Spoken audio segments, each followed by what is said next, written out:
नमस्ते, good morning, बहुत स्वागत है आपका। आप देख रहे हैं न्यूज वन इंडिया। आपके साथ मैं हूं ऋतु तिवारी पोखरियाल। बुलेटिन की शुरुआत करेंगे इस वक्त की सबसे बड़ी खबर के साथ जो देहरादून से आ रही है। न्यूज वन इंडिया की खबर का बड़ा असर देखने को मिला है। विधानसभा नियुक्ति मामले में सीएम धामी ने लिया है संज्ञान। विधानसभा नियुक्ति मामले में सीएम धामी ने लिखा पत्र। विधानसभा अध्यक्ष ऋतुभूषण खंडूरी से किए 2 आग्रह। नियुक्ति विवाद की उच्च स्तरीय जांच कराने का आग्रह किया है। जांच में अनियमितता मिलने पर नियुक्तियां निरस्त हो। इसके साथ ही भविष्य में निष्पक्ष पारदर्शी नियुक्तियों के लिए प्रावधान हो। तो न्यूज वन इंडिया लगातार इस पूरी खबर को दिखा रहा था और देखिए लगातार जिस तरह से अनियमितताएं भर्तियों में पाई जा रही हैं और इसी को लेकर अब सीएम धामी ने इस पूरे मामले को संज्ञान में लिया है। और ज्यादा जानकारी के साथ हमारे विशेष संवाददाता सुदीप जैन हमारे साथ जुड़ चुके हैं। सुदीप, देखिए भर्तियों को लेकर लगातार सवाल खड़े हो रहे थे। विधानसभा में जो नियुक्ति हुई है उसको लेकर विपक्ष भी सवाल खड़े कर रहा था और अब इस पूरे मामले को लेकर सीएम धामी ने संज्ञान लिया है और नियुक्तियों की जांच की बात कही है। जी देखिए, मुख्यमंत्री पुष्कर सिंह धामी कल ही जैसे नैनीताल से लौटे तो उन्होंने अफसरों के साथ मंत्रणा करते हुए 2 महत्वपूर्ण काम किए हैं। एक तो यूकेएसएससी के सचिव रहे संतोष बड़ोनी, ये भी निलंबित कर दिए गए हैं क्योंकि 3 साल से वो सचिव थे और लगातार पेपर लीक होने, कंपनी की मनमानी और सारी चीजों में सीधे तौर पे उनका इन्वॉल्वमेंट तो नहीं मिला, पर नेग्लिजेंसी बहुत बड़ी है कि जिस कंपनी के साथ अनुबंध था वो पेपर कैसे प्रकाशित कर रही थी। दूसरा, मुख्यमंत्री पुष्कर सिंह धामी ने एक और बड़ा मास्टर स्ट्रोक खेला है। यूकेएसएससी पेपर लीक मामले में उन्होंने जो कार्रवाई करा के पूरे देश में एक संदेश दिया, आज तक इतनी बड़ी कार्रवाई उत्तराखंड में नहीं हुई। वहीं अब विधानसभा में जो कुछ नियुक्तियां हुई थी उसको लेकर मुख्यमंत्री ने सीधे विधानसभा अध्यक्षा जो ऋतुभूषण खंडूरी है उनको पत्र लिखा है। मुख्यमंत्री का कहना है कि जिन नियुक्तियों पर सवाल हैं तत्काल समाप्त हो। इस मामले में जिस प्रकार से सरकार यूकेएसएससी प्रकरण की जांच कर रही है ठीक उसी तर्ज पर इसकी जांच कराए। विधानसभा संवैधानिक बहुत बड़ा स्थान है, एक मंदिर है लोकतंत्र का जी। और इसको लेकर जो समाज में नियुक्तियों को लेकर जो इस वक्त जैसा माहौल है उसे अच्छा नहीं ठहराया जा सकता, लिहाजा आप एक्शन लें। विधानसभा अध्यक्षा अमेरिका गई हुई थी जो कि 2 दिन पहले दिल्ली आ चुकी हैं। उम्मीद तो 2 दिन पूर्व ही उनके देहरादून पहुंचने की थी, पर ऐसा लग रहा है कि शायद आज से कल तक वो जब देहरादून आएंगी तो इसमें और आगे कार्रवाई आगे बढ़ेगी क्योंकि विधानसभा स्तर पर कार्रवाई का निर्णय विधानसभा अध्यक्षा का है। बिल्कुल सुदीप। और सुदीप, इसके साथ ही अगर नजर डालें जिस तरह से लगातार उत्तराखंड में भर्तियों को लेकर सवाल खड़े हो रहे थे, विपक्ष ने भी कई सवाल खड़े किए, सरकार को कटघरे में खड़ा किया और अब अगर इस पूरे मामले को लेकर जांच होती है और उसमें अनियमितताएं पाई जाती हैं तो कहीं ना कहीं सरकार पर भी सवाल खड़े होंगे। सुदीप, देखिए 2 अलग अलग विषय हैं जी। जो विपक्ष सरकार पर सवाल उठाता है उसी विपक्ष के विधानसभा अध्यक्ष गोविंद कुंजवाल बयान देते हैं कि हाँ मैंने अपने बहू बेटे लगा दिए, ये मैंने गलती कर दी, जबकि सत्ता पक्ष से किसी ने इस प्रकार का बयान नहीं दिया है जी। दूसरी बात, जो सत्ता पक्ष की ओर से या दिसंबर माह के बाद जो लोग लगे वो तदर्थ नियुक्ति पर हैं, अस्थायी हैं, काम चलाऊ व्यवस्था में है। तो इन दोनों ही नियुक्तियों में अंतर है। और देखिए जब जांच होगी तो यदि कांग्रेस राज में गड़बड़ हुआ है तो वो भी जिम्मेदार माने जाएंगे और यदि भारतीय जनता पार्टी के शासनकाल में किसी ने गड़बड़ की है वो भी दोषी होंगे, उन पर भी कार्रवाई होगी। मुख्यमंत्री पुष्कर सिंह धामी ने साफ कहा है एक पारदर्शी, एक सुशासन, एक व्यवस्थित व्यवस्था देने के लिए मुख्यमंत्री के तौर पर आए हैं। हर व्यक्ति एक समान है, निष्पक्ष सरकार हो, लोकतंत्र की और जनतंत्र की वो बात करे, इसी की कड़ी में सरकार आगे बढ़ रही है और सरकार इसमें कतई किसी भी प्रकार का आक्षेप नहीं बर्दाश्त करेगी। ठीक है सुदीप, बहुत बहुत शुक्रिया इस जानकारी को साझा करने के लिए। बढ़ेंगे आगे। 2 दिवसीय वाराणसी दौरे पर यूपी बीजेपी अध्यक्ष भूपेंद्र चौधरी के वाराणसी दौरे का आज दूसरा दिन है। गुरुवार को भूपेंद्र चौधरी का हुआ जोरदार स्वागत। आज दोपहर 12 बजे क्षेत्रीय कार्यालय पहुंचेंगे भूपेंद्र चौधरी, तो संगठनात्मक बैठक को संबोधित करेंगे भूपेंद्र चौधरी। पश्चिम के बाद काशी क्षेत्र की बैठक करेंगे भूपेंद्र चौधरी। तो देखिए लगातार एक के बाद एक दौरे हो रहे हैं। कल जहां गाजियाबाद में भूपेंद्र सिंह चौधरी नजर आए थे तो पश्चिम में किस तरह से किले को मजबूत करना है तो कार्यकर्ताओं के साथ बातचीत करते हुए, बैठक लेते हुए नजर आए। भारतीय जनता पार्टी के केंद्रीय नेतृत्व के द्वारा मुझे उत्तर प्रदेश का काम पार्टी का देने के बाद मैं आज बाबा भोले की नगरी में आया हूँ। मेरी ओर से मेरे सभी कार्यकर्ता भाइयों बहनों का बहुत बहुत धन्यवाद कि उनकी ताकत से, उनके प्रयास से मुझे जैसे कार्यकर्ता को भारतीय जनता पार्टी के नेतृत्व ने, शीर्ष नेतृत्व ने भारतीय जनता पार्टी का उत्तर प्रदेश जैसे बड़े महत्वपूर्ण राज्य का काम दिया। मैं देश के यशस्वी प्रधानमंत्री जी का, माननीय नरेंद्र मोदी जी का, माननीय गृह मंत्री जी का, माननीय राष्ट्रीय अध्यक्ष जी का, सबके प्रति उनका आभार प्रकट करता हूं और ये विश्वास दिलाता हूं अपनी पार्टी की लीडरशिप को कि मैं अपने कार्यकर्ताओं के प्रयास से, उनकी मेहनत से जो भी अपेक्षा पार्टी ने की है मुझसे, उसे पूरा करने का काम करूंगा। सबको साथ लेकर चलूंगा और भारतीय जनता पार्टी की, मेरे केंद्र सरकार की और राज्य सरकार की जो जो नीतियां हैं वो कार्यकर्ताओं के माध्यम से जन जन तक पहुंचाएंगे। मेरे लिए सौभाग्य की बात है कि आज देश में नरेंद्र मोदी जी जैसा नेता है, इतना लोकप्रिय नेता है, तो हम सब मिलकर भाजपा को के विस्तार में अपना योगदान करेंगे और उत्तर प्रदेश और देश की बेहतरी के लिए काम करेंगे। और ज्यादा जानकारी के साथ हमारे संवाददाता अश्विनी हमारे साथ जुड़ चुके हैं। अश्विनी, कल जिस तरीके से भूपेंद्र सिंह चौधरी गाजियाबाद में नजर आए, पश्चिम में जिस तरीके से 2024 के चुनाव को लेकर तैयारियां शुरू हो चुकी है, अब वाराणसी पहुंचे हुए हैं और देखिए कल उनका पहला दिन था, आज दूसरा दिन है, क्या कुछ आज रहने वाला है खास? बिल्कुल, भारतीय जनता पार्टी के नवनियुक्त भाजपा प्रदेश अध्यक्ष लगातार अब बैठकों का दौर शुरू कर चुके हैं। पहले कल गाजियाबाद में उन्होंने संगठन की बैठक की, उसके बाद जो है वाराणसी पहुंचे। वाराणसी इसलिए महत्वपूर्ण होता है क्योंकि प्रधानमंत्री का संसदीय क्षेत्र है, वहां की व्यवस्थाओं का, वहां के कार्यकर्ताओं के सुध लेने के लिए खुद प्रदेश अध्यक्ष गया। निश्चित तौर पर भूपेंद्र चौधरी के लिए ये राह कितनी आसान होगी ये तो आने वाला समय बताएगा, लेकिन अब वो पूरी ताकत अपनी झोंकते हुए दिखाई दे रहे हैं। जिस तरह देखा गया कल गाजियाबाद में बैठक की, उसके बाद फिर वाराणसी पहुंच गए और वहां पर तमाम कार्यकर्ताओं से मुलाकात की और आज फिर एक बार कार्यकर्ताओं से मुलाकात करेंगे, संगठनात्मक बैठक करेंगे क्योंकि काशी क्षेत्र है वो काफ़ी महत्वपूर्ण है और काशी क्षेत्र को लेकर के पहले से ही आज जो भारतीय जनता पार्टी काफ़ी सजग रहती है। ऐसे में कहीं ना कहीं भूपेंद्र चौधरी चाहते हैं कि जब वाराणसी का चुनाव, वाराणसी में वोटिंग हो तो बम्पर जीत एक बार फिर नरेंद्र मोदी को मिले। तो ऐसे में वहां पर बैठकों का दौर शुरू होगा, वहां पर कार्यकर्ताओं से बातचीत होगी, वहां पर संगठन की बैठक होगी कि आखिर किस तरह से काम किया जाए कि और बेहतर परफॉर्मेंस हो पाए। साथ ही साथ सरकार की योजनाएं हैं उनको जन जन तक किस तरह पहुंचाया जाए, इन तमाम बातों को लेकर के चर्चाएं होंगी। जी बिल्कुल अश्विनी, देखिए अहम चर्चा होगी 2024 में किस तरह से बीजेपी जो है और मजबूती के साथ इस चुनाव में विजयी हो।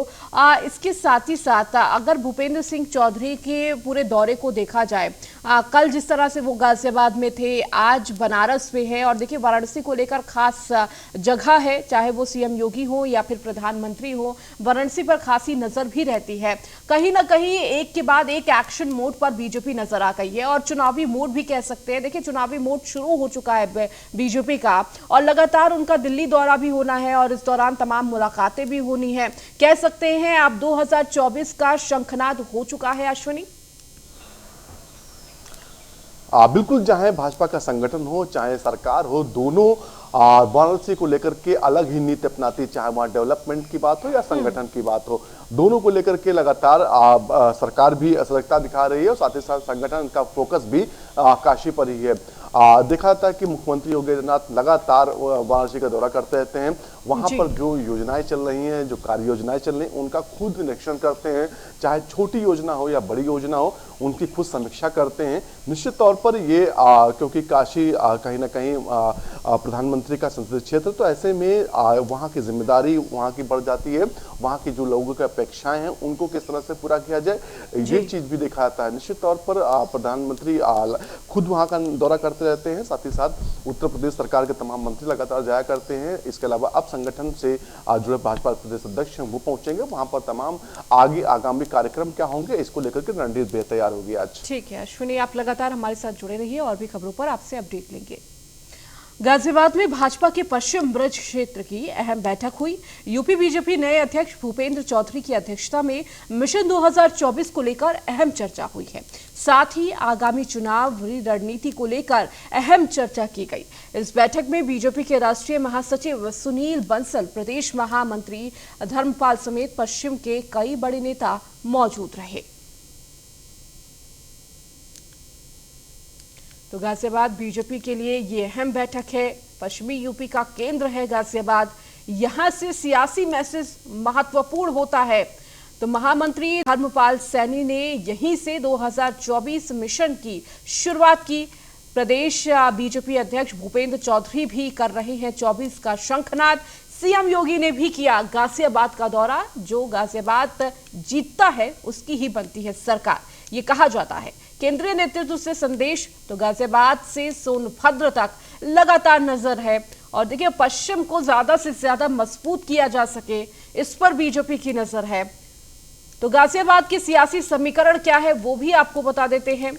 अब गाजियाबाद को बीजेपी का गढ़ माना जाता है। पहले बसपा का गढ़ रहा है गाजियाबाद। दलित और मुस्लिम गाजियाबाद में काफी निर्णायक रहे हैं। 2022 विधानसभा चुनाव में सभी सीटें बीजेपी ने जीती।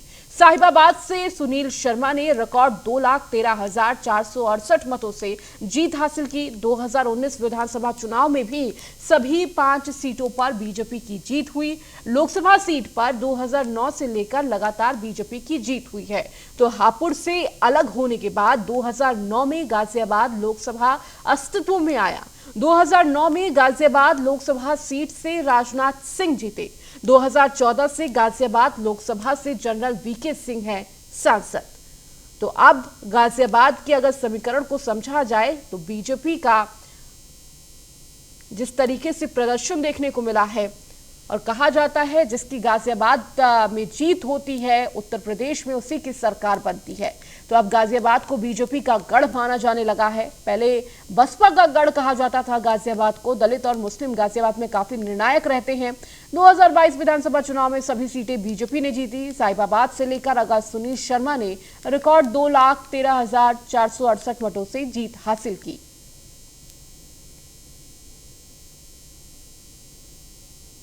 तो अभी वीके सिंह सांसद हैं।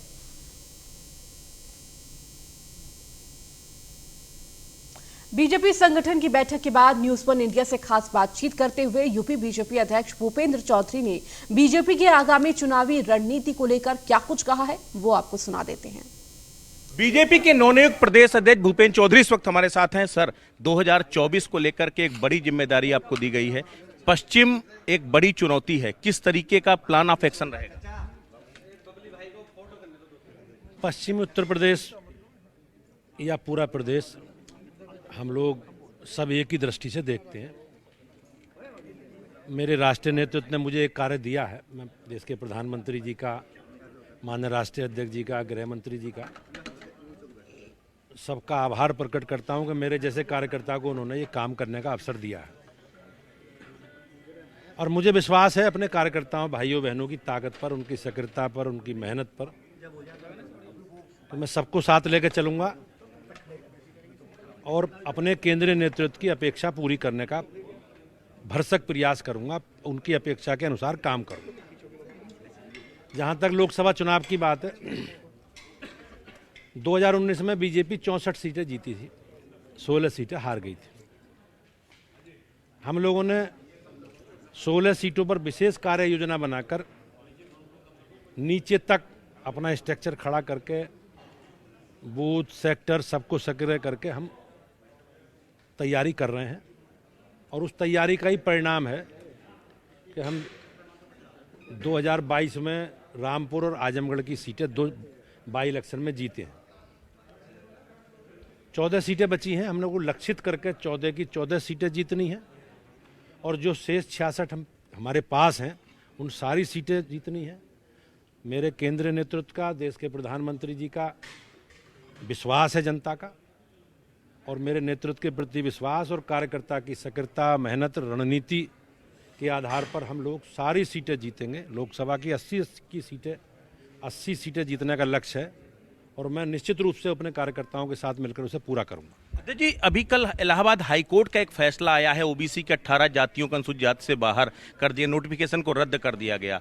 आगे किस तरीके से आप लोगों का प्लान होगा, क्या कुछ आगे की रणनीति होगी?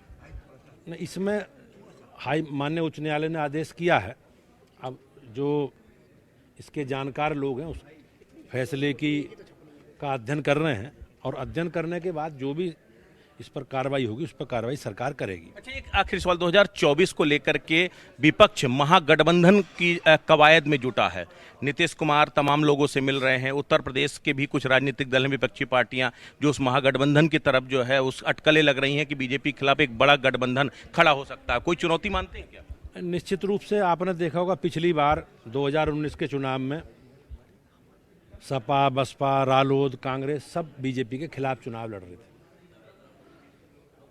लेकिन प्रधानमंत्री जी के नेतृत्व में भारतीय जनता पार्टी 80% से ज़्यादा सीटें लोकसभा में जीती। तो मैं इसमें यही कहना चाहता हूं कि ये कितने गठबंधन कर लें, जनता का गठबंधन बीजेपी के कार्यकर्ता के साथ है, देश के प्रधानमंत्री जी के साथ है, उत्तर प्रदेश के मुख्यमंत्री जी के साथ है। तो हमारा गठबंधन जनता के साथ है, वो दल गठबंधन करके जो चाहे वो करे। अच्छा भूपेंद्र जी, सोशल जस्टिस कमेटी की एक रिपोर्ट बहुत सालों से पेंडिंग है, बहुत लंबे समय से वो है। सामाजिक न्याय समिति, क्या इसको लेकर के भी आपकी कुछ प्लानिंग है जो पार्टी के अंदर काडर को इस लेवल पे आगे खड़ा करने की? भारतीय जनता पार्टी अब किसी एक जाति विशेष वर्ग की पार्टी नहीं है। पार्टी का स्वरूप सर्वव्यापी, सर्वस्पर्शी है। उत्तर से लेकर दक्षिण तक और पश्चिम से लेकर पूरब तक भारतीय जनता पार्टी का व्यापक जनाधार है और देश के सब वर्गों के लोग भारतीय जनता पार्टी के, नरेंद्र मोदी जी के साथ खड़े हैं। जहां तक आपने सामाजिक न्याय समिति की बात कही है, वो विषय अभी मेरे संज्ञान में नहीं है। अगर आपने विषय रखा तो मैं उसका परीक्षण करा के जहाँ बातचीत करके किसी स्थिति में आपको जवाब दूंगा। Thank you so much, thank you so much. बिल्कुल, तो ये थे भूपेंद्र चौधरी जिन्होंने साफ तौर पर कहा कि पार्टी का जो लक्ष्य है 2024 में 2024 को किसी भी तरीके से कामयाब बनाओ। और जहां तक रही बात विपक्षी पार्टियों के लामबंद होने की, तो इससे बीजेपी को कोई फर्क नहीं पड़ता, क्योंकि बीजेपी ने पहले भी विरोधियों को पस्त किया है और 2024 में भी पस्त करने जा रही है। वीडियो जर्नलिस्ट रविंद्र के साथ ब्रजेश श्रीवास्तव, न्यूज़ 1 इंडिया। लापरवाह अफसरों पर योगी सरकार का बड़ा एक्शन हुआ है। 73 अधिकारियों को नोटिस भेजकर जवाब तलब किया गया है। जनता की शिकायत ना सुनने वालों को भेजा है नोटिस। तो संतोषजनक जवाब न मिलने पर कार्रवाई भी तय है। तो 5 कमिश्नर, 10 जिला अधिकारियों को ये नोटिस जारी हुआ है। 3 एडीजी, 5 आईजी, डीआईजी और 10 एसएसपी को से भी जवाब तलब किया गया है। 10 पुलिस थानों, 10 तहसीलों से मांगा है स्पष्टीकरण। 5 विकास प्राधिकरण उपाध्यक्ष, 5 नगर आयुक्त को नोटिस भेजा गया है। तो लापरवाह अधिकारियों को लेकर शुरू से ही सीएम योगी आदित्यनाथ जिस तरह से एक्शन मोड में नजर आते हैं, उनकी क्लास लगाते हुए नजर आते हैं। और देखिए, जब आप जनता की आवाज नहीं सुनेंगे तो इसी तरह की कार्रवाई होने का संदेश देते हुए योगी सरकार नजर आ रहे हैं। और ज्यादा जानकारी के साथ हमारे संवाददाता अश्विनी हमारे साथ लगातार जुड़े हुए हैं। अश्विनी, देखिए, लगातार CM Yogi Adityanath action mode पर नजर आ रहे हैं। कल जहां पर 16 आईएएस पदों को लेकर तमाम तबादले किए गए, बदलाव किए गए, और आज देखिए अधिकारियों को लेकर भी बड़ा संदेश देने की कोशिश है। लगातार ये शिकायत आती है कि जनता की आवाज नहीं सुनते हैं और जनता लगातार अपनी फरियाद लेकर पहुंचती है इन अधिकारियों के पास, लेकिन वो सुनवाई नहीं होती है। और अब देखिए, इसी सुनवाई ना होने की वजह से एक्शन मोड पर सीएम योगी आ गए हैं। बिल्कुल, चाहे भ्रष्टाचार हो, चाहे फरियाद ना सुनना, इन पर मुख्यमंत्री की सीधी नजर रहती है। तमाम देखा गया अभी हाल ही में तमाम मंत्रियों की टीमें बनाई गई, अलग अलग जिलों में, मंडलों में भेजी गई और वहां का पूरा बाकायदा रिपोर्ट तैयार की जा रही है कि आखिर किस मंडल में क्या हो रहा है, कौन से मंडल, और सब साथ ही साथ जब जनता दरबार लगता है तो उसकी भी रिपोर्ट अलग से तैयार की जाती है, किस जिले से, किस तहसील से किस थाने से कौन सी शिकायत आई है। तमाम अधिकारियों को लगता होगा शायद कि मुख्यमंत्री इस पर नजर नहीं रख रहे, ये तो सब ऐसे चल रहा है। लेकिन जब नोटिस जारी किया गया तो सबके हाथ पैर फूल गए हैं, क्योंकि नोटिस में स्पष्ट किया गया है कि आपके यहाँ ये घटना हुई थी और इसका इस तरह से संज्ञान नहीं लिया गया। निश्चित तौर पर कहीं ना कहीं अधिकारियों के लिए भी एक समस्या खड़ी करने वाली बात है कि आखिर मुख्यमंत्री जो कार्यालय है, मुख्यमंत्री खुद छोटी छोटी चीज नोटिस कैसे कर सकते हैं। निश्चित तौर पर इसको लेकर के 73 अधिकारियों पर नोटिस भेजा गया, जिसमें जो है कमिश्नर लेवल के अधिकारी हैं 5, साथ ही साथ एडीजी रैंक के अधिकारी हैं, एसएसपी रैंक के अधिकारी 10 हैं, और साथ ही साथ थानों तक को नोटिस भेजा गया, तहसीलों को नोटिस भेजा गया, इसके अलावा प्राधिकरण, विकास प्राधिकरण, नगर निगम, तमाम जगहों को नोटिस भेजा गया। निश्चित तौर पर सवाल सबसे बड़ा है कि आखिर सुनवाई अपने जहां पर को फरियादी रहने वाला होता है वहां पर क्यों नहीं होती है। मुख्यमंत्री लगातार कह रहे हैं, चाहे वो डीएम हो चाहे एसपी हो, लगातार जनता दरबार लगाएं, लोगों का फरियाद करें, सुने और वहीं पर निस्तारण करें। लेकिन सबके बावजूद भी अक्सर देखने को मिलता है कि दूर दराज इलाकों से लोग लखनऊ की ओर रुख करते, क्योंकि उनको अपने जिले में अधिकारियों से न्याय नहीं मिल पाता है, जिसके बाद वो एक उम्मीद बचती है, वो है मुख्यमंत्री। और मुख्यमंत्री आवास के पास आते हैं, फरियाद लेकर के अपनी जनता दरबार होता है तो वहां जाते हैं, नहीं तो इधर उधर भटका करते हैं। इन छोटी छोटी चीजों का संज्ञान मुख्यमंत्री लगातार ले रहे थे और अब कहीं ना कहीं वो बम फूटने वाला है। नोटिस जारी किया गया, नोटिस में जवाब मांगेंगे, अगर सही ढंग से जवाब नहीं दे पा रहे अधिकारी तो निश्चित तौर पर बम्पर कार्रवाइयां देखने को मिल सकती हैं, तमाम अधिकारियों के विकेट गिर सकते हैं, क्योंकि मुख्यमंत्री पहले ही कह चुके हैं कि जनता के साथ जो रुख होगा वो बेहद बेहतर होना चाहिए, फरियादियों की समस्याओं का निस्तारण समय से होना चाहिए। साथ ही साथ यहां तक मुख्यमंत्री ने कहा कि जो सीयूजी नंबर, सरकारी नंबर होता है अधिकारियों के पास, वो खुद उठाए और समस्याएं सुने। निश्चित तौर पर मुख्यमंत्री खुद सजग इतने हैं कि छोटी छोटी चीजों का जाकर के खुद स्थलीय निरीक्षण कर रहे हैं, लेकिन कहीं ना कहीं ये अधिकारी हैं जो है इनका रवैया है वो कहीं ना कहीं सरकार की छवि धूमिल कर रहा है। साथ ही साथ मुख्यमंत्री का जो मिनट है कहीं ना कहीं उस पर पानी फेर रहा है। अब वो समय आ गया जब अधिकारियों के पेच खसे जाने हैं और उसको लेकर के पहला नोटिस जारी किया गया, अब जवाब मांगा गया, जवाब नहीं मिलने पर संतुष्ट करने वाला कार्रवाई भी होगी। जी बिल्कुल अश्विनी, और अपने दर्शकों को सीएम ने किन सवालों का जवाब मांगा है वो बता देते हैं। शिकायतों का समय से निस्तारण ना होने का क्या कारण रहा है, इसका जवाब मांगा है। क्यों ना इसे गंभीर लापरवाही मानते हुए कार्रवाई की जाए, इसका भी जवाब मांगा। ये वो सवाल है जो किए गए हैं। जनता की शिकायतों को अफसर अनदेखी क्यों कर रहे थे, अफसर जनता की शिकायतों के निराकरण में ढिलाई क्यों बरती गई, तो 5 कमिश्नर 10 डीएम शिकायतों को निराकरण करने में क्यों नाकाम रहे हैं। तो ये वो सवाल है जो सीएम योगी आदित्यनाथ ने उन सभी 73 अधिकारियों को भेजे हैं कि आखिर इनका जवाब दीजिए, और अगर जवाब संतोषजनक नहीं होता है तो कार्रवाई की जा सकती है। लगातार अश्विनी हमारे साथ जुड़े हुए हैं। अश्विनी, देखिए लगातार यही सवाल, इन सवालों की फेलिस्ट में यही है कि आखिर जब जनता तमाम समस्याओं को लेकर पहुंचती है तो उसका निराकरण क्यों नहीं होता। और देखिए जब भी अगर सीएम योगी आदित्यनाथ को जनता दरबार लगाते हुए, जनता दर्शन लगाते हुए हम देखते हैं, उस दौरान भी वो अधिकारियों को फटकार लगाते हैं कि आखिर ये समस्याएं वहीं पर निस्तारित क्यों नहीं हो गई, ये समस्याएं मेरे तक कैसे पहुंची। बिल्कुल, चाहे लखनऊ हो चाहे गोरखपुर हो, मुख्यमंत्री कहीं भी रहते हैं, समय होता है तो जनता दरबार जरूर लगाते हैं, खुद फरियादियों के फरियाद सुनते हैं। लेकिन अधिकारी हैं जो कहीं ना कहीं उनके सर पे कौन सा नशा चढ़ा हुआ है ये अभी तक समझ में नहीं आ रहा। मुख्यमंत्री छोटी छोटी चीजों की जानकारी खुद मांगते हैं, खुद फरियादियों के फरियाद सुन के उनका निस्तारण के लिए निर्देश देते हैं, लेकिन सबके बावजूद कहीं ना कहीं ये अधिकारी है वो अपनी मनमानी पर उतारू रहते हैं। आप सोचिए कि मुख्यमंत्री को खुद नोटिस भिजवाना पड़ा कि आखिर आप काम बेहतर क्यों नहीं कर रहे हैं।